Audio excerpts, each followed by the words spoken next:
Thank you very much, the Honorable Speaker. Honorable members, allow me, following the communication by the Honorable Speaker, to say a few things as I hand over the instruments of the office of the leader of the minority party to the new office holder. My tenure as the leader of the minority party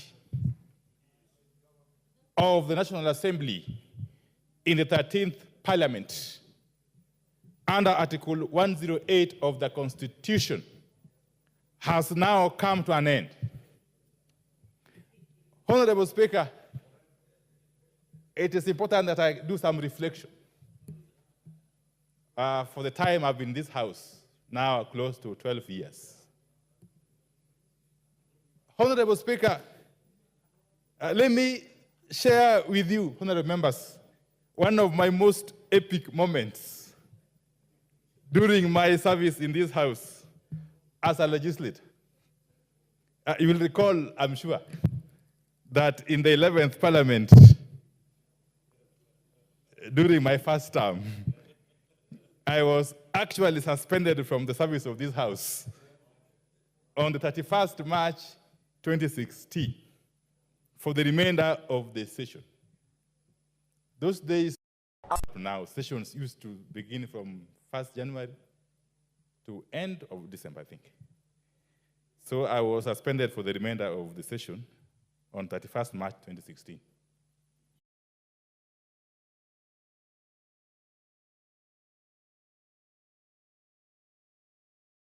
Of the decision of the House. Now, this prompted the House, and that's the most important point really here. This prompted the House to re-examine the provisions of our standing orders. And following extensive consideration of the matter by the Committee of Powers and Privileges, and incorporating the guidance of the courts, it was recommended that the National Assembly standing orders be reviewed to accord a member accused of breach of parliamentary privilege fair hearing and to cure the unequal treatment of the same offense at different times of the session.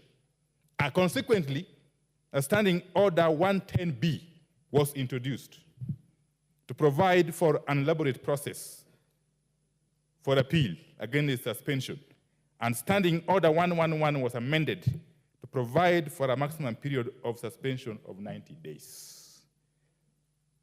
Therefore, on a positive note, this incident has significantly contributed to the jurisprudence of this august House. Honorable Speaker, for close to 2 years of my service as leader of the minority party in this Parliament, I have continuously championed the minority position on issues under consideration and helped to some extent to contribute to the legislative process through open engagement. From time to time, and whenever necessary, I have had to consult and strike compromises with the majority party in the best interest of the public. Indeed, as with any other office holder, during the discharge of their duty, milestones have been achieved. Shoulders have been rubbed, sometimes the wrong way, and challenges have been experienced. Honorable Speaker, I wish to acknowledge the immense support of the parliamentary staff during my approximately 12 years of service in this House. Your office, Mr. Speaker, and that of the clerk, Mr. Samuel Njoroge, have been very instrumental in the legislative process through impartial professional guidance and administrative facilitation. For this, I will forever be truly indebted to these officers and the very hardworking officers. In addition, I wish to appreciate my able staff who work closely with me I wish them all the best, and I will forever again remain indebted for their support. Asanteni sana. Honorable Speaker, President John F. Kennedy of the US said during an address in the Assembly Hall at the Polskach in Frankfurt in 1963, and I quote, "Change is the law of life, and those who look only to the past or the present are certain to miss the future." Honorable Speaker, allow me to express my special gratitude to my party leader, the Right Honorable Raila Amolo Odinga. Baba, for enabling my appointment as the leader of the minority party in September 2022. I am also grateful to the membership of the minority party for their support and cooperation during the close to 2 years of service as the leader of the minority party. Honorable Speaker, I cannot end without thanking the President of the Republic of Kenya.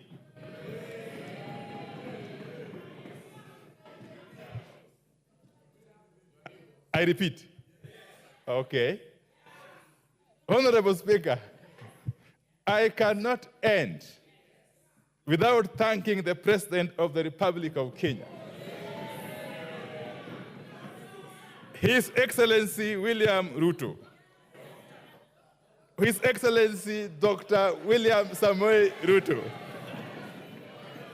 PhD, for granting me this historic opportunity to serve my country as Cabinet Secretary in the Ministry of Energy and Petroleum. I wish to reiterate, Honorable Speaker, that this country is much bigger than each and every one of us. And we have a duty and obligation to protect and nurture it for the present and future generations. Honorable Speaker, I take this opportunity to congratulate my very able successor, the Honorable Junet Mohammed, MP, as he takes over the office of the leader of the minority party.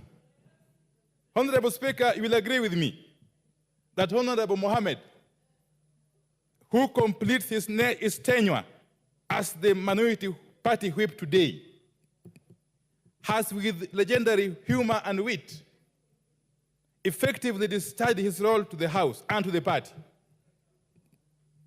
Honorable Mohammed, to you now. This is not an opportunity for you to fill my shoes. It is an opportunity to take this role to greater heights, in different shoes if need be.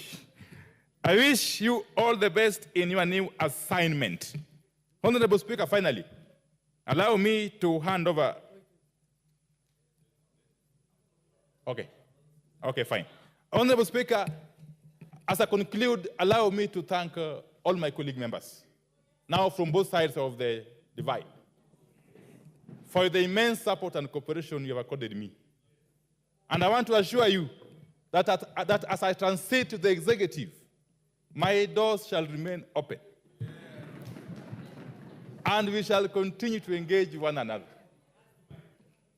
as we together build this country and protect it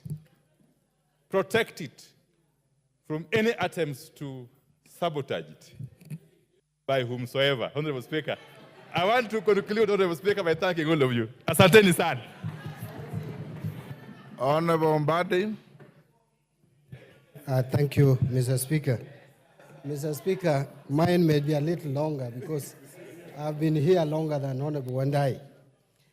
But Honorable Speaker, allow me to start by saying that today, as I make this final contribution on the floor of this Honorable House, with a lot of humility, gratitude, and honor, I want to give special thanks to the Almighty God, who gave me the energy and the noble commitment to stay focused on my role